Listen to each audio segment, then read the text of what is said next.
Assalamualaikum warahmatullahi wabarakatuh. Anak-anak kelas 12 yang saya cintai dan saya memuliakan, puji syukur kehadirat Tuhan Yang Maha Esa, kita telah dilimpahkan rahmat dan hidayahnya kepada kita sehingga kita dipertemukan kembali pada pertemuan kali ini dalam kondisi sehat walafiat tanpa ada halangan suatu apapun. Mari kita sebelum masuk ke materi, kita bisa berdoa dulu menurut agama dan keyakinan kita masing-masing. Doa, saya persilahkan. Selesai. Ya, anak-anakku semua, saya absen dulu sebelum masuk ke materi ini, yaitu yang pertama ada Aidan, Bintang,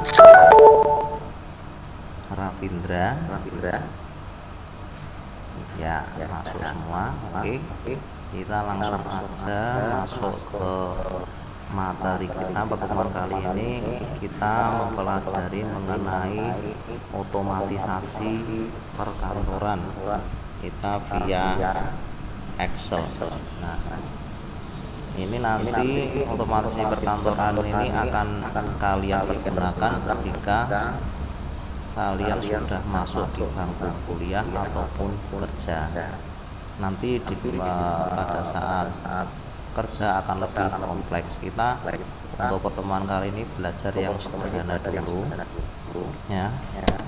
Nah, kita di sini mempelajari struktur dasar program atau Excel. Yang pertama ada yang kedua yaitu statement kondisional. Saya beri gambaran dulu mengenai statement kondisional. Kondisional itu kita akan melakukan sesuatu dengan beberapa kondisi. Misal kalian posisi pertama berada di SMA 6 Semarang, mau bepergian ke Johar, ya, dari SMA 6 Semarang mau bepergian ke Johar. Pasti kalian ada yang tahu alternatif jalan lain selain jalan yang utama. Mungkin ada yang lewat Jalan Indra Prasta ke Jalan Pemuda, ya, bisa aja kalau lewat Gajah Mada baru ke Jalan Pemuda, ataupun lewat Jalan MT Haryono ataupun lewat jalur lain, ya. Kondisi itu kalian harus bisa jalankan ketika misalnya mau keluar pada jalan ini di tendian itu ada macet atau mau kegiatan itu ada acara, jadi kalian bisa melalui jalur lain. Nah, ini yang perumpamaan ada tadi. Yang kedua ini untuk yang statement kondisional, ya, ini yang kalau struktur dasar program itu ya, kalian bisa mengenal bedanya variabel dan konstanta. Ya, kalau yang variabel itu nilainya bisa berubah, kalau konstanta nilainya tetap. Itu intinya itu saja dalam struktur dasar program dan statement kondisional. Saya lanjutkan untuk ke indikatornya dari struktur dasar program ini, ya. Struktur dasar indikatornya yang pertama kalian bisa memahami apa dari struktur dasar program itu. Yang kedua kalian bisa menggunakan formula. Yang ketiga bisa membuat ekspresi dengan formula tersebut, ya. Sampai sini ada yang ditanyakan mengenai indikator, memahami struktur dasar program. Nah, memahami berarti nanti kalian bisa paham bagaimana penggunaan variabel, bagaimana kondisi menggunakan konstanta, bagaimana apabila nanti ada kondisi-kondisi atau soal menggunakan variabel atau konstanta atau penggunaan rumus fungsi formula yang lain. Ya, itu. Lanjut. Nah, ini materi pokoknya kita adalah akan menggunakan formula dan membuat ekspresi dengan formula. Ya, saya lanjutkan aja langsung. Nah, ini kegiatan pembelajaran hari ini. Yang pertama kita mengidentifikasi jenis-jenis formula. Ya. Yang kedua, ini kita pemahaman jenis-jenis formula. Yang ketiga, kita langsung praktek ke dalam program. Ya, pertemuan kita dalam 45 menit ini nanti bisa memahami kegiatan pembelajaran ketiga ini. Ya, mengidentifikasi jenis-jenis formula, pemahaman jenis-jenis formula, dan mempraktekkan ke dalam program. Nanti kalian bisa sekalian langsung praktek. Nah, kita akan belajar latihan membuat program. Ini saya namakan terstruktur. Yang pertama yaitu menampilkan teks selamat datang di SMA Negeri 6 Semarang. Nah, ini yang pertama, baru yang sederhana dulu, menampilkan teks selamat datang di SMA Negeri 6 Semarang. Yang kedua, menghitung penjumlahan dua bilangan variabel dengan variabel X, Y, dan jumlah.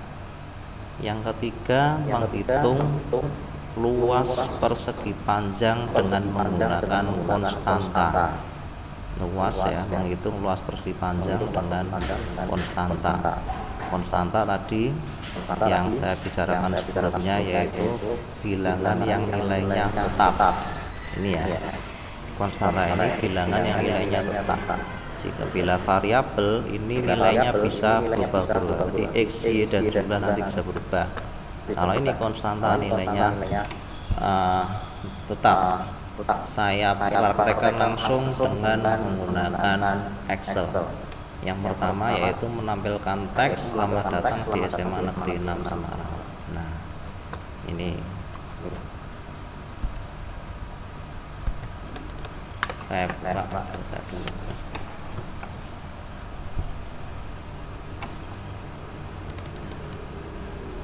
Nah, ini hanya saya kopikan dulu aja nanti. Nah, menampilkan teks SMA Negeri 6 Semarang. Ini soal yang pertama.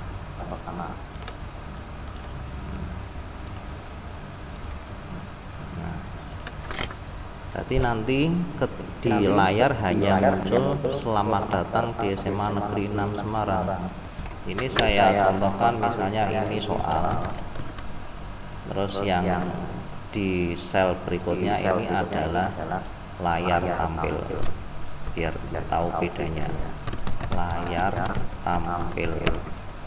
Nah, saya kopikan aja ini biar cepat.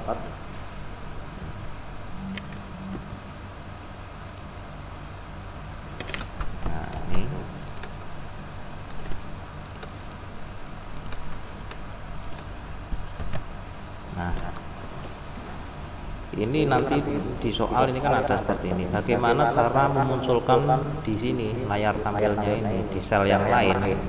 Cara memunculkan di sel yang lain. Cara sederhananya, kalian tinggal ketikkan sama dengan. Nah, ini. Selanjutnya klik sel yang selamat datang di SMA Negeri 6 Semarang. Nah, seperti itu aja. Saya ulangi yang sederhana, saya sama dengan, ketik sama dengan, ya, lanjut ke saya klik sel yang di soalnya. Di sini saya klik sel A4 karena saya memasukkan tulisannya itu di A4. Nah, dengan A4. Nah, sampai sini ada yang ditanyakan anak-anakku semua kelas 12 IPS 3 untuk soal yang pertama. Oke, ada. Sekarang menuju ke latihan ke soal yang kedua, yaitu menghitung penjumlahan dua bilangan dengan variabel x, y, dan jumlah. Nah, saya kopikan dulu. Nih.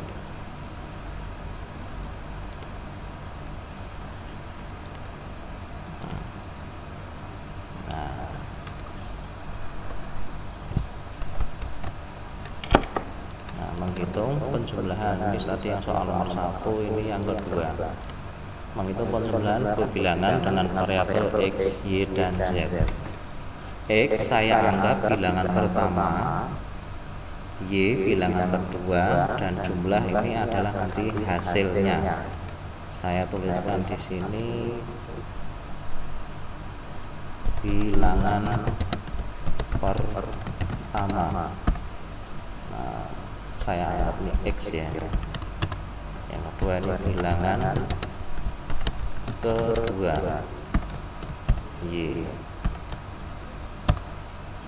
Hasil ini seperti di saat tadi jumlah. Oke. Nanti untuk variabel x, y, dan jumlah ini bisa berubah-ubah. Misal saya memasukkan bilangan pertamanya adalah 5, bilangan keduanya adalah 3. Nah, bagaimana cara membuat rumus bilangan pertama ditambah kedua bisa muncul hasilnya di sini? Ada beberapa cara. Ini bisa diblok. Cara yang paling mudah ini diblok. Terus ini tinggal klik ini auto sum. Nah, ini sudah keluar hasilnya. Nih, saya ulangi yang cara pertama. Saya blok bilangan 1 dan 2, kemudian saya klik auto sum. Klik, nah ini sudah muncul hasilnya. Ini saya tebalkan. Nah ini loh, saya perbesar biar jelas.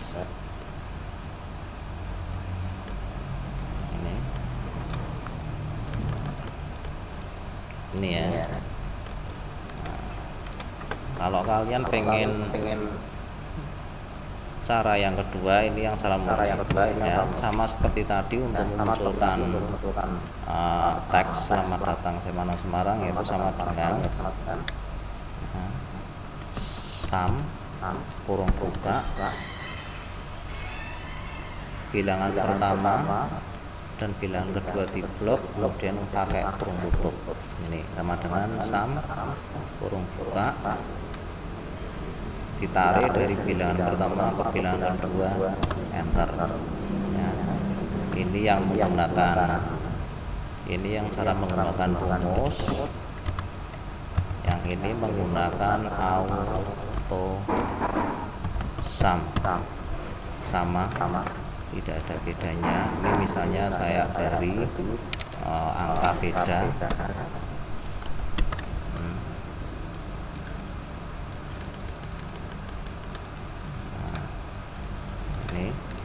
Sama, diklik, di blok yang bilangan pertama kedua, kemudian klik auto sum. Nah, hasilnya keluar 15. Nah, jadi yang saya lakukan tadi variabel nilainya bisa berubah-ubah. Jadi bilangan pertama ini angkanya saya ganti 65, terus ini diganti 4. Nah, ini langsung otomatis keluar hasil 76. Nah, tambah 8. Nah, ini secara otomatis sudah berhasil dalam membuat rumus penjumlahan. Untuk yang soal kedua ini dari anak-anakku kelas 12 IPS 3, apakah ada pertanyaan? Ya. Udah ya? Tidak ada yang sulit. Sekarang menampilkan soal yang ketiga. Kita praktek yang ketiga, menghitung luas persegi panjang dengan menggunakan konstanta. Ini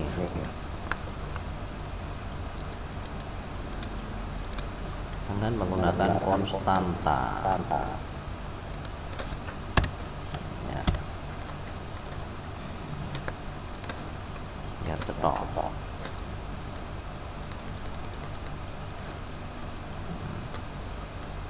Salah satu sudah selesai, dua selesai. Sekarang konstanta. Tadi sudah saya sampaikan bahwa konstanta itu bilangannya tetap. Saya kopikan aja. Sama luas persegi panjang. Ini saya ganti luas persegi panjang.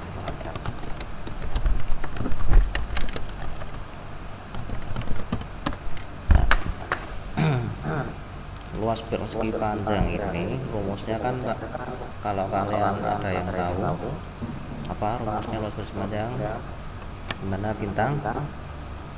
Ya, betul. Rumusnya adalah panjang dikalikan lebar. Nah, rumus luasnya itu kan luas sama dengan, ini saya tuliskan dulu, panjang kali lebar. Nah, ini bilangan pertama saya ganti panjang, bilangan kedua lebar. Nah, panjangnya sudah kalian tentukan 8. Nah, lebarnya misalnya 6. Ini sudah kalian tentukan konstanta. Ini konstanta ini bisa kalian pakai ketika penggunaan rumus mencari luas lingkaran. Ya. Mencari luas lingkaran itu kan ada pi. Pi itu bisa pakai 22/7 atau 3,14. Sama. Yuk kita praktekkan yang untuk luas persegi panjang sama dengan rumus-rumus sebelumnya. Kalau di Excel untuk menghitung tetap harus pakai sama dengan dulu. Nah, itu ya. Sama dengan klik panjangnya. Ini kan panjangnya. Luas sama dengan panjang dikali nah, kalau di dalam rumus Excel kita kalinya bukan seperti X ya, tapi ini tanda asteris. Kali lebarnya diklik. Ketemu. Ya. Nanti ini anggap saja ini adalah bilangan konstanta. Sudah ditentukan nilainya. Nah, tidak berubah-ubah. Ini anggap aja bilangan konstanta. Jadi untuk penggunaan rumus pastikan harus pakai sama dengan dulu. Nah, hari ini kita sudah mempelajari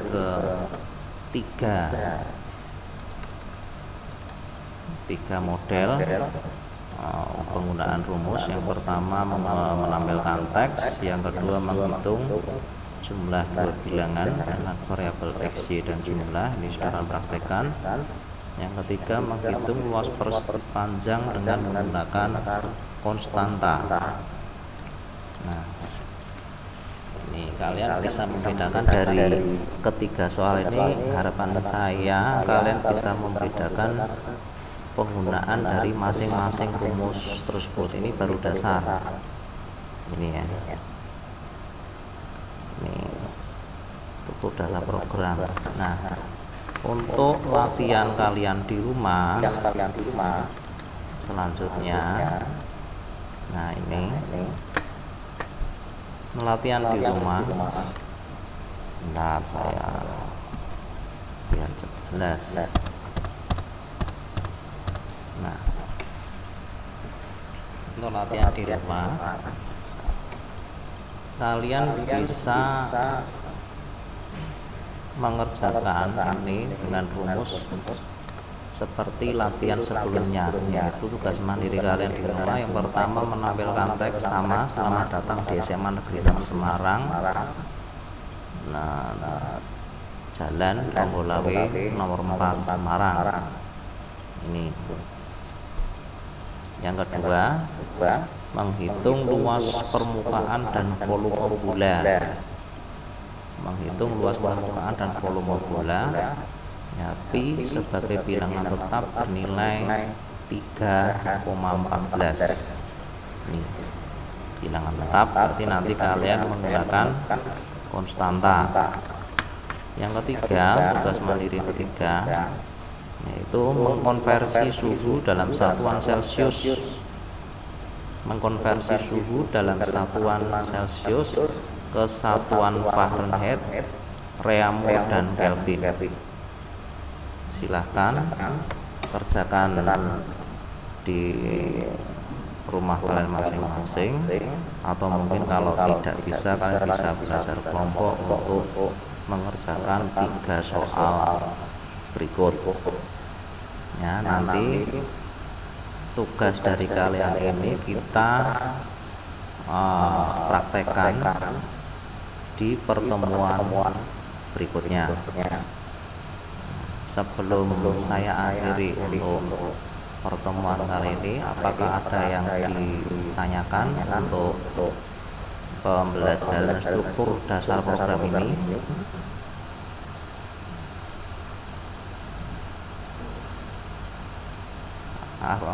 Mungkin ada yang bertanya, Pak, bagaimana menghitung luas permukaan dan volume bola, rumusnya gimana untuk mengkonversi suhu? Nah, kalian kan sudah SMA, kalian bisa cari di Google rumus luas bola dan volume bola, cari di Google. Nah, konversi suhu satuan Fahrenheit, Reaumur, Kelvin gimana? Cari di Google. Nah, kalian kan sudah lebih canggih dari saya mengenai penggunaan Google. Oke. Kalau misalnya tidak tahu, bisa tanyakan sama guru matematika kalian. Itu ya. Oke. Sebelum saya akhiri dari pembelajaran ini, kita ucapkan dulu alhamdulillahirabbil alamin. Semoga pembelajaran struktur dasar program ini kalian bisa memahami apa yang sudah kita pelajari, yaitu kita sudah nanti bisa memahami struktur program, menggunakan formula dan membuat ekspresi dengan formula. Kiranya itu dulu yang bisa saya sampaikan. Terima kasih, kurang lebihnya mohon maaf. Assalamualaikum warahmatullahi wabarakatuh.